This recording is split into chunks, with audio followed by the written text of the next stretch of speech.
Hi everyone, Kat Owens here. Welcome to my kitchen. I'm so glad that you decided to join me in my kitchen today. As I have been telling you, I am a Southern baker and cooker. My mom always made everything from scratch, so that's how she taught us. And so that's how I'm going to teach you also. I'm so glad that you joined us. Today we're going to be making a wonderful Southern dessert, and that is our famous peach cobbler. Of course, I am living in the state of Georgia, and peaches are just our thing here. So peach and just about everything is what you're going to get. So today we are going to be learning how to make Southern peach cobbler, and we're going to go ahead and get ready so we can get started. I'm so glad that you're here.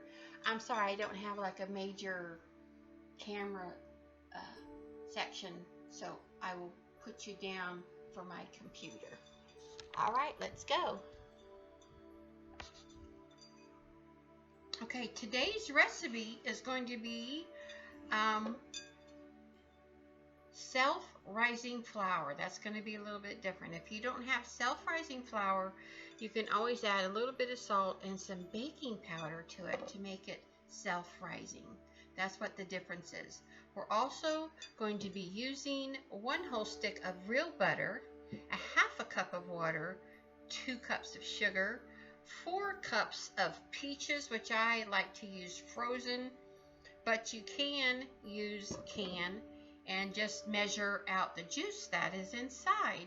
Also, we are going to be using 1 cup of milk, and you can add some cinnamon, which is going to be optional.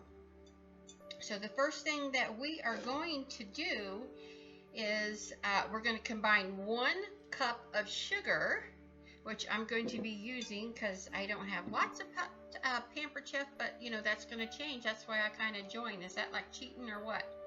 This is the adjustable measure all cup measuring cup. You can all measure your dry solids in here, and it has a side up for your liquids.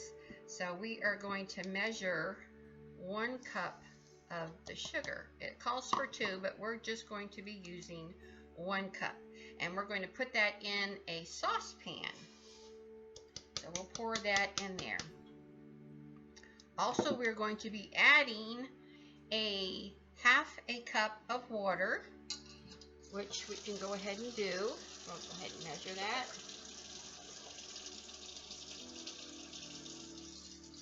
And we're going to add this to the sugar. Then what we're going to do is we're going to add these yummy peaches to that. And then what we're going to do is we are going to put this on the burner, and we are going to boil this yumminess for about 10 minutes. I always like to use my forky spatula, which we got from Toy Story 4. This helps with my great-grandson when he comes over, so he's interested in cooking. We want to try to make that as much fun as we can for our children because, you know, they are a part of the family. So we are going to put this on for it to boil, and that's going to go for about 10 minutes.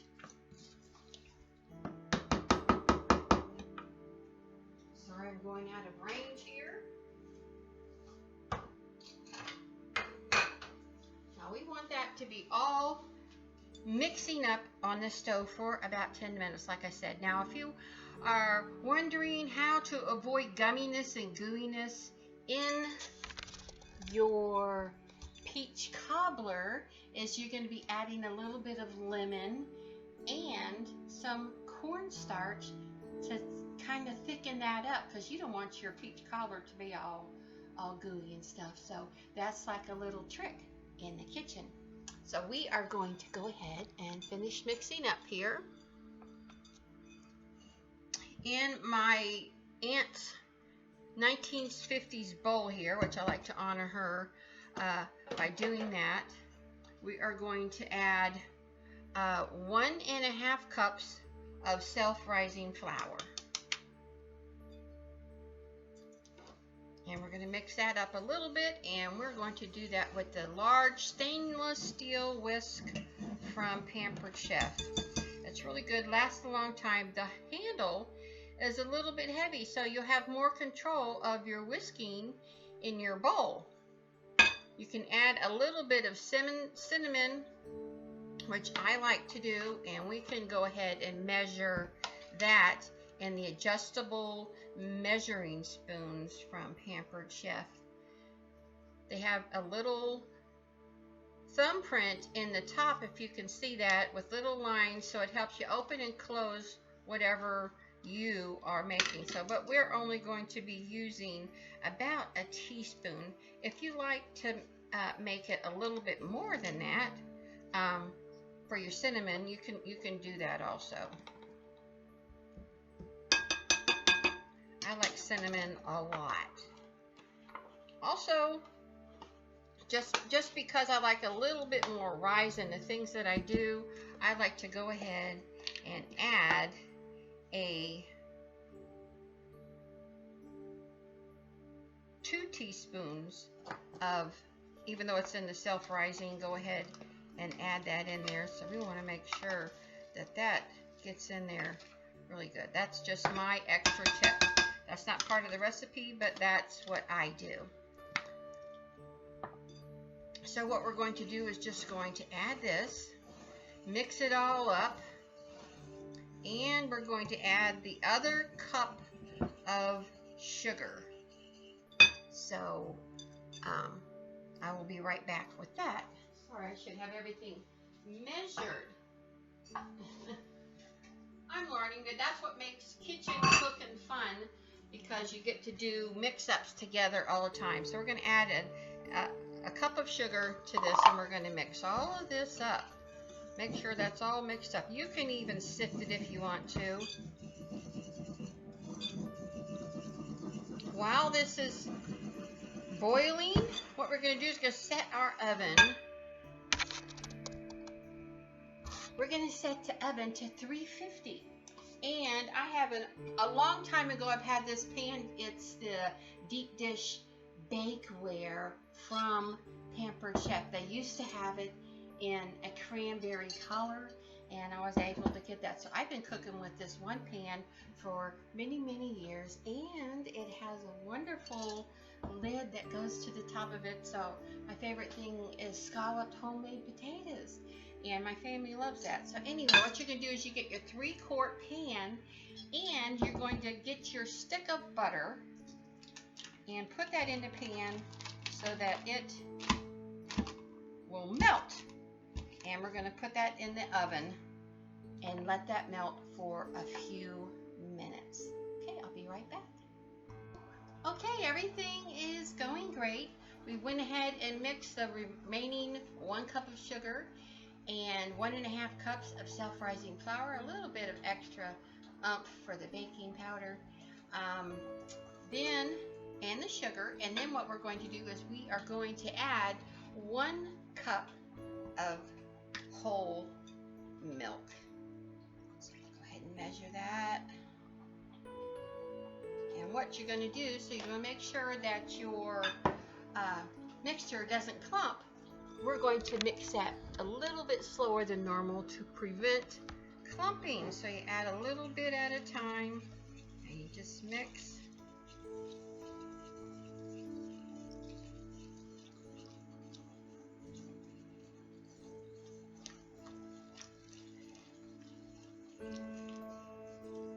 Cinnamon always turns everything a little bit brown, which I love having color in my life, so a little bit of brown is okay.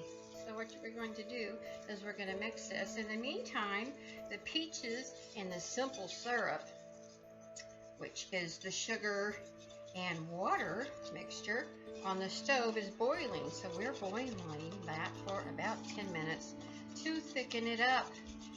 So that we can pour it on top of this yummy peach cobbler that we are in the process of making. So mix this all up really, really good. The stainless steel whisk does a wonderful job. Unless you want to be lazy, then you can just do it with the blender. But I like to say I totally made this from scratch, so that includes me mixing up the flour with the cinnamon. Now the peaches and the simple syrup are mixing up really, really good in the pot. They're boiling really, really good, so they should be almost done with this 10 minutes. The butter is melting in the stoneware pan, so we're going to take that out, and we are going to be using the silicone oven mitt with Pampered Chef, so your hands don't get burnt at up to 500 degrees. I think actually 750, but so you won't get. But I lost one of the mitts during moving, so we're going to do oven mitt with kitty mitt. And we're going to take that out and set that right here. So let's go ahead and do that because we want that all melted. And that is with real butter, not margarine. Oh my gosh, do not put margarine in your food. That's disgusting. A little bit of wonderful flavor. So you're going to mix this all up right there. Then we're going to put that back. We're going to put that there. And then what we're going to do is we're going to pour the flour mixture, which is going to make the yummy, yummy peach cobbler its effect. And we're going to pour this all over the butter. One thing that you want to do is do not mix that once it's in there. Just pour all that inside of there. Don't mix it inside this pan or in your 3-quart pan. Once that's done, you can put it aside, and then we're going to go over here and get the peaches, which are going.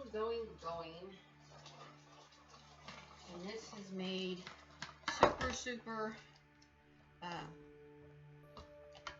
thick. I think it still needs to be a little bit thicker, so my peach cobbler is not gooey. Sometimes you have to think also when you're having your peaches, especially if they are frozen, you might want to put them in and rinse off all that water, because extra water is going to make extra water in your cooking and change the ingredients. So we'll be right back. Hello again. Okay, now that the peaches are all done, we are going to top the ingredients inside the stoneware. So let's go ahead and do that. What we do is just pour all of this over the top.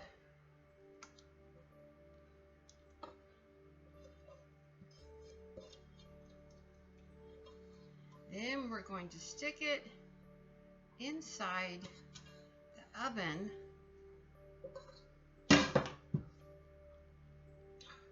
for 60 minutes. Also, I like to put a little bit of cinnamon, which that came out a little bit too fast, but who doesn't like cinnamon? Then we are going to put this inside the oven for 60 whole minutes on 350. So I will be back in a quick minute for that. Hi everyone. We're still waiting on the peach cobbler cooking to come out of the oven. And I wanted to show you my lovely bracelet. And this is from Paparazzi. See how pretty that is? Beautiful aqua color. My friend is from Lolly and Pop's Fabulous 5. She sells paparazzi, so you might want to check her out so that you can get some really great, beautiful jewelry for a great price also. So we will be back in a hot minute again. Bubbling hot. And so I hope that you will be able to see what it looks like when it's all done. Oh my goodness, isn't this amazing? What you can do is put it in your bowl, which you have one, which you're still going to have to wait a little bit, but what I'm going to do is plate it. And you can always top peach cobbler off with some yummy ice cream, maybe even peach ice cream. I will plate it and show you a picture of that later. I'm so glad that you were able to join me to the party tonight, and I look forward to seeing more of you in Kat's Kitchen. Bye now.